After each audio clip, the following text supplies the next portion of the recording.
हर महादेव सभी को। सर्वपितृ अमावस्या। सर्वपितृ अमावस्या को हिंदू धर्म में बहुत ही खास माना जाता है। इस बार सर्वपितृ अमावस्या पर बहुत ही शुभ संयोग बन रहे हैं। इस दिन सभी पितृ वापस स्वर्ग लोक में चले जाते हैं, इसीलिए इस दिन के श्राद्ध का अधिक महत्व होता है। आइए जानते हैं कब है सर्वपितृ अमावस्या। श्राद्ध पक्ष में सर्वपितृ अमावस्या को काफी महत्वपूर्ण माना जाता है। इस बार सर्वपितृ अमावस्या पर बहुत ही शुभ संयोग बन रहा है। इस बार अमावस्या के दिन शनिवार होने के चलते इससे शनिचरी अमावस्या भी कहा जाएगा। इसके अलावा इस दिन साल का दूसरा ग्रहण भी लगने जा रहा है। सर्वपितृ अमावस्या अश्विन मास में पड़ने से इसका महत्व और अधिक बढ़ जाता है। आइए जानते हैं सर्वपितृ अमावस्या कब है और इसका क्या महत्व है। सर्वपितृ अमावस्या शनिवार 14 अक्टूबर को है। आरंभ तिथि प्रारंभ 13 अक्टूबर को 9:51 से होगी। अमावस्या तिथि समाप्ति शनिवार को रात 11:25 तक रहेगी। सर्वपितृ अमावस्या का महत्व। शास्त्रों के अनुसार सर्वपितृ अमावस्या का दिन बहुत ही खास माना जाता है। सर्वपितृ अमावस्या तिथि को ही श्राद्ध पक्ष या पितृपक्ष का समापन होता है। भारत में कुछ जगहों पर सर्वपितृ अमावस्या को पितृ अमावस्या, महालया अमावस्या और पितृ मोक्ष अमावस्या जैसे नामों से भी जाना जाता है। इस दिन जिन भी पितरों का श्राद्ध आप भूल गए हैं, उन सभी के नाम का श्राद्ध और तर्पण किया जाता है। इस अमावस्या को पितरों को याद करने, मोक्ष के लिए दान पुण्य करने और शांति की प्रार्थना करने के लिए सबसे उत्तम दिन माना जाता है। ऐसे करें अपने पितरों को अमावस्या के दिन विदा। अमावस्या के दिन सुबह जल्दी उठकर स्नान आदि के बाद सफ़ेद वस्त्र पहने। इसके बाद पितरों को याद करते हुए सूर्य को अर्घ्य दें और उनका श्राद्ध करें। अमावस्या के दिन खीर, पूड़ी और सब्जी बनाएं। इसके बाद अपने पितरों को याद करते हुए उनसे प्रार्थना करें कि वे आकर भोजन ग्रहण करें। साथ ही साथ ब्राह्मण को भोजन कराएं और उन्हें दान दक्षिणा देकर उनका आशीर्वाद लें। ब्राह्मण को भोजन कराने के बाद घर के सभी लोगों को एक साथ भोजन करना चाहिए। भोजन कराने के बाद पितरों की आत्मा की शांति के लिए प्रार्थना करें। सर्वपितृ अमावस्या पर कोए, गाय और कुत्ते को भोजन जरूर कराएं। साथ ही इस दिन पीपल के पेड़ का पूजन करें। पितरों को याद कर कार्य करने से सफलता मिलती है।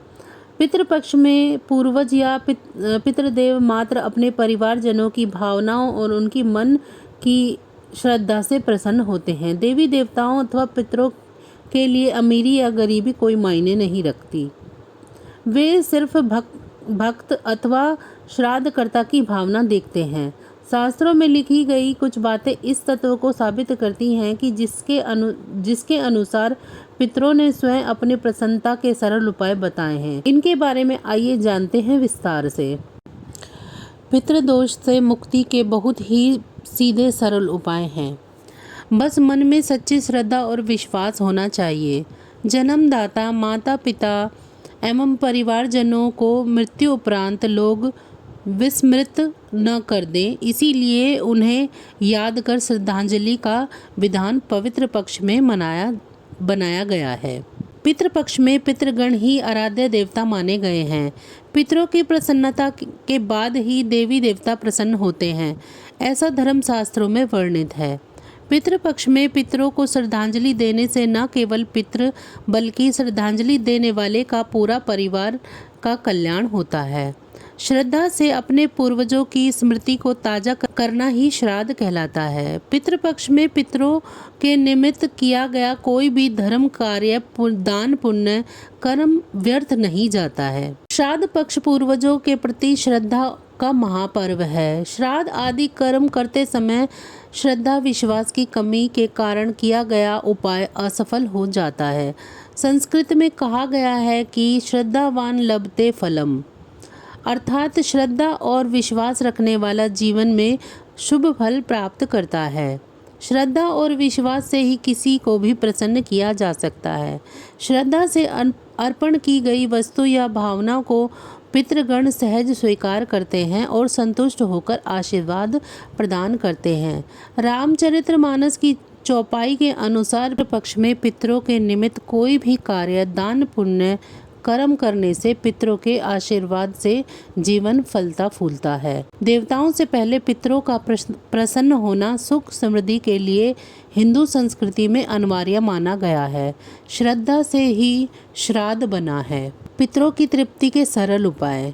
शास्त्रों के अनुसार पितृपक्ष में पितरों के निमित्त अपनी शक्ति, सामर्थ्य एवं पूर्ण श्रद्धा अनुसार करने वाले कार्य से सकल मनोरथ सिद्ध होते हैं और घर परिवार, व्यवसाय, आजीविका में हमेशा उन्नति होती है। जहां धनी एवं संपन्न व्यक्ति पितरों की प्रसन्नता के लिए धन का उपयोग करता है, वहीं कमजोर या गरीब व्यक्ति भी अपनी भावना एवं यथाशक्ति अनुसार पितरों की भक्ति कर उन्हें संतुष्ट कर सकता है। अगर श्राद्ध करने वाला धनी है तो वह धन के मोह को छोड़कर खुले दिल से योग्य ब्राह्मणों को भोजन कराएं और धन, आभूषण, वस्त्र, अन्न दान करें और पिंडदान जरूर करें। अगर श्रद्धा करने वाले की साधारण आय हो तो वह पितरों के श्राद्ध में यथासंभव ब्राह्मण को भोजन कराए या भोजन सामग्री जैसे आटा, फल, गुड़, शक्कर, शाक और दक्षिण दिशा की ओर मुंह करके दान करें। अगर कोई व्यक्ति गरीब हो और चाहने पर भी धन की कमी से पितरों का श्राद्ध करने में समर्थ ना हो तो वह जल में काले तिल डालकर तर्पण करे और विद्वान पंडित को काले तिल की एक मुट्ठी दान करने मात्र से पितृ प्रसन्न हो सकते हैं। अगर कोई व्यक्ति इन उपायों को करने में भी किसी कारणवश कठिनाई महसूस करे और पितरों को याद कर गाय को चारा खिला दे, इतना भी संभव न हो तो वह सूर्य देव को हाथ जोड़कर प्रार्थना कर ले कि मैं श्राद्ध के लिए ज़रूरी धन और साधन न होने पर पितरों का श्राद्ध करने में असमर्थ हूँ, इसीलिए आप मेरे पितरों तक मेरी भावनाओं और प्रेम से भरा प्रणाम पहुँचाएं और उनको तृप्त करें। श्राद्ध पक्ष में श्राद्ध भाव से तृप्त हुए पितृ व्यक्ति को आयु, संतान, धन, विद्या प्रदान करते हैं, साथ ही सब प्रकार से बाधा मुक्त कर कार्यों में सफलता प्रदान करते हैं। तो बस आज की जानकारी इतनी ही थी। फिर मिलेंगे हम किसी अन्य जानकारी के साथ। अगर आपको मेरी जानकारियाँ अच्छी लग रही हैं तो मेरी वीडियो को लाइक करें। मेरे चैनल को सब्सक्राइब नहीं किया है तो मेरे चैनल को सब्सक्राइब करें और कमेंट बॉक्स में हर हर महादेव ज़रूर लिखें। और हम फिर मिलेंगे ऐसी ही अन्य जानकारियों के साथ। तब तक मुझे दीजिए इजाज़त। आप सभी का बहुत बहुत धन्यवाद।